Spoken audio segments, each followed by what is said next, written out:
261. So what is it that you're working on right now? Right now I am rearranging some lights, and I have to find their address on the network to turn them on and off.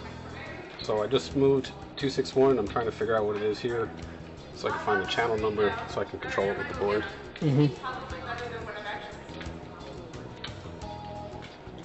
So for any kids interested in doing lighting design stuff for the show, what would be a tutorial that you would take for them so that you could get them acclimated with using the boards and stuff? This is all ETC equipment. They're the manufacturer, and they have excellent videos online. They're short, like 2-minute videos for every little thing that you can do, and that's how I taught myself, actually.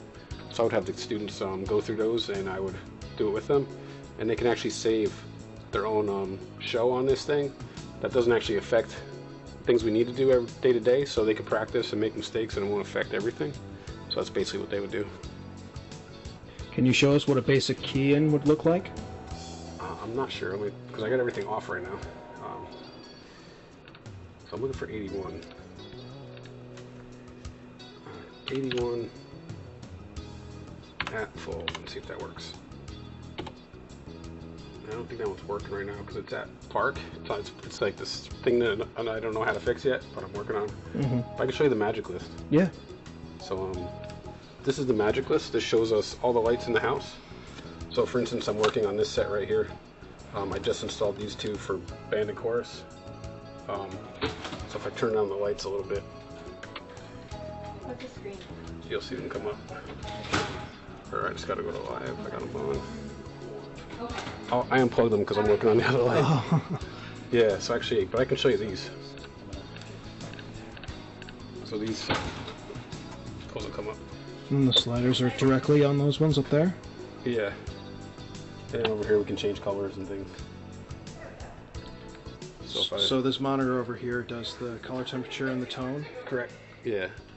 So yeah, they would do all that stuff. And then we would plan a show, different scenes around the different colors.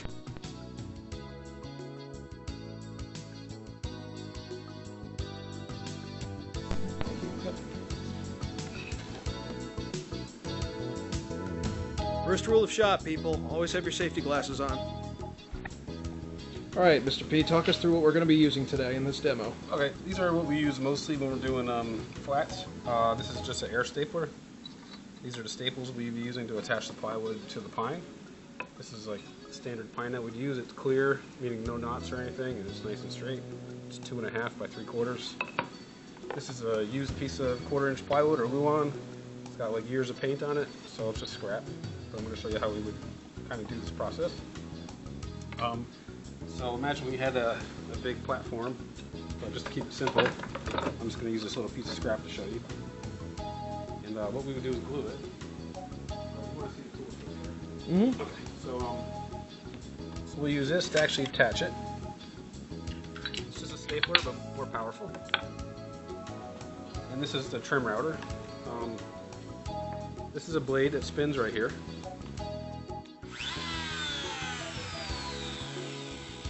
And the blade is flush with this bearing. So whatever's riding on the bearing is the final surface of the cut. So basically I'm going to overhang the plywood and then flush cut it so that it's an exactly flush surface. And that way when we put the different flats together, they all match up properly. So the first thing we do is we put glue on the wood. This just creates an extra strong surface.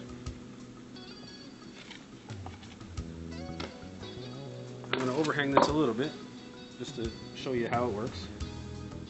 And that way we know we have everything is covered. You press down the nose there, and that allows you to shoot. So you see it's a very quick process. So once we have our plans, we can just bang out all of our materials really fast. Usually I'd have this connect to a vacuum, but it's just a small piece, so I don't really care today. So basically what you do, I'm just looking for the speed. There's the speed right there. You want it faster when it's a skinny bit. You always want to go in this direction because of the way it's rotating. If you go in the opposite direction, it'll actually pull towards you. It'll just be scary, but you'll be fine. But so actually, no, I think I go this direction. Do you always sketch out usually the direction before you start? When I'm working with the kids, I do, just to make sure everybody understands what's going on. Mm-hmm. Okay, so what you do is you turn it on and you go in until it seats, and then you just hold it against there.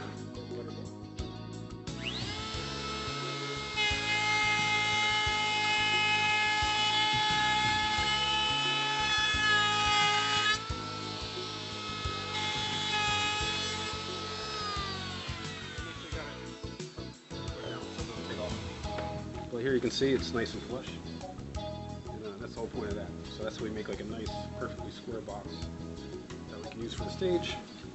And then depending on what it is, if it's an arch, we'll cut out the arch, reinforce that, or window, whatever it is. But that's the basics of it right there. Perfect. Talk us through what the kids and what you've been working on for set stuff in back here. This was the top of the bar for Mamma Mia, and basically everything is built very light. So you can pick it up very light and move it. It's all like a frame structure, kind of like a house, but we use a lot smaller materials, 3/4 inch plywood, 3/4 inch pine. These are reused materials from previous shows. If you want to support the majority of it, we use this 1/4 inch plywood, and that keeps everything stiff and structurally good. And then what we do, we just screw the different pieces together in big panels, or we bolt them together so that they're modular, so we can take them apart and reuse them. So I can take this apart and then reuse the bottom as just a big rectangle. And this is the scenic painting that you would learn. So try to make it look three-dimensional and as realistic as possible. So you don't need any artistic ability. It's pretty simple. Actually, the step-by-step process to learn it. That's that one. That's the top of the Taverna. I can show you a flat over here that can go on.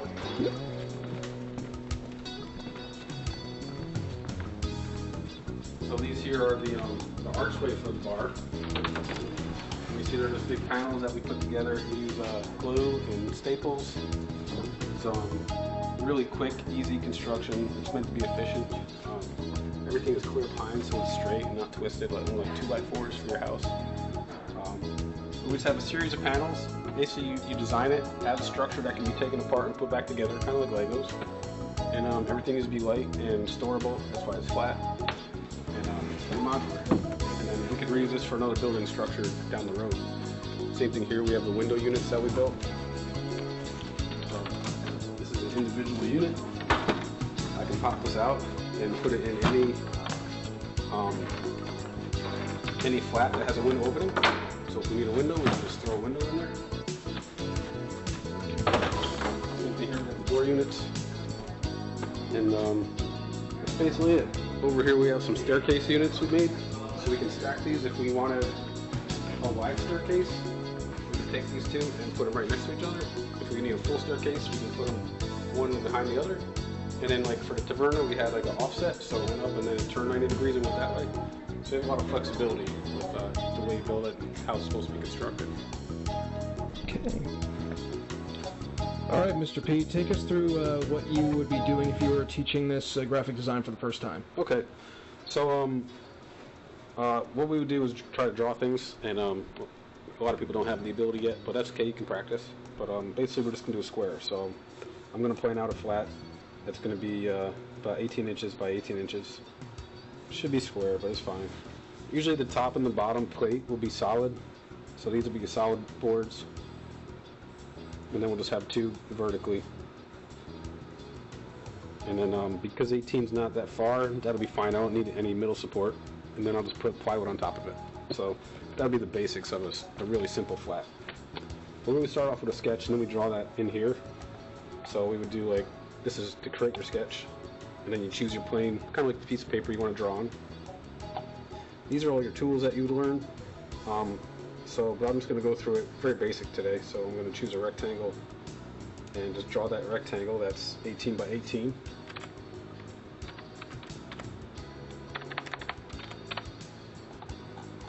And then I'm going to add in the lines for the pieces of wood. So this will be the top plate, the bottom plate, and the sides. Now I just need to make them all 3/4 because that's the dimension of the wood. 3/4 is 0.75. So I just do that. And this is a real simple one. I wouldn't actually do this for something like this, but for new students learning, I would do it. But this can be used when we do more complex assemblies, which is where I would use it. So now we have our 2D sketch. Now we're going to make it three-dimensional by extruding it. So I'm going to extrude these two to 2.5. That's the dimension of the boards we'll be using.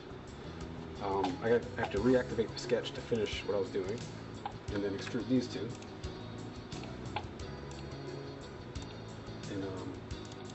And there's little things I'm doing here that might not make sense to you, but when you start using Fusion, they would totally make sense. So, the reason why I'm clicking stuff over here and whatnot. Basically, I just need to make sure all these were separate pieces so I could look at them. Now I'm going to turn that sketch back off here by turning off the visibility. And now we have a frame. So that would be our basic flat. I'm going to draw on top now. Basically, we're drawing every single piece before we extrude it. So now I'm drawing the top of it. So I'm just going to project, which is basically capturing what's already there. So I don't have to redraw it. I'm just going to capture all these lines. And this is just a time-saving technique. And I'm going to extrude everything. This is the plywood. And this is a 1/4 inch, so 0.25. Again, I don't want to join. I want to make sure it's a new body, so everything's separate. Hit OK. And then now I have a flat. So that's how we would go about designing and trying things out in Fusion first, or our 3D modeling software. And then we would, from this, we could get all our measurements, go to the shop and build it without wasting any wood or anything. So that's why it's really important that we do this first. And that's it, really. You can change what it looks like if you wanted to. You can change the colors. You can change the material. So here you see different types of material. So we would choose like paint or wood, depending on what we're doing. So let's just say we're going to do some paint. I got it down with it. I can just drag that on it. And then we can paint it. You can also double click it and change it to whatever color you want. So that's something we would do when we're trying to get a final idea of what it will look like. And then let me just show you one that we did. So here's the actual model view. Oh, it's not going to work because it's a different version. But you can see it over here, all the things that we did. Anyway, that's the idea. So that's a basic flat. And then what we would do, we would take this in the class and build this. Everybody build their own. And I would show them how to do scenic painting next to make it look three-dimensional. So you start the process by doing the flat design first, and then on top of that would be the supplemental. Yes. So the painting. And yeah, we're trying to target a couple different skills all at once. There's a lot of carpentry that would go into this. Mm-hmm. So learning how to measure accurately, and so like that. You know, if I ask you to cut a board at 15 inches, it needs to be exactly 15 inches, not 15 and a 16th or a little bit under. It needs to be the same every single time. So that's a skill that you need to develop just from practice. And that's just being familiar with the saw you're using and the tape measure you're using. And then also the methods of construction. So we're going to use 1/4 inch staples, or 3/4 inch staples to put the plywood on. We're going to use 2 inch staples or 1.5 inches to put the boards together. And then we're going to glue everything as well to hold it together nice and tight. And we need to make sure everything's square at 90 degrees. And then what we usually do is we overlap the plywood a little bit, and then we take a tool called a router with a trim bit, and we just go over it, and it makes the board completely flush on the same surface as the pine structure behind it. And that's all techniques you would learn that are pretty critical to what we're doing.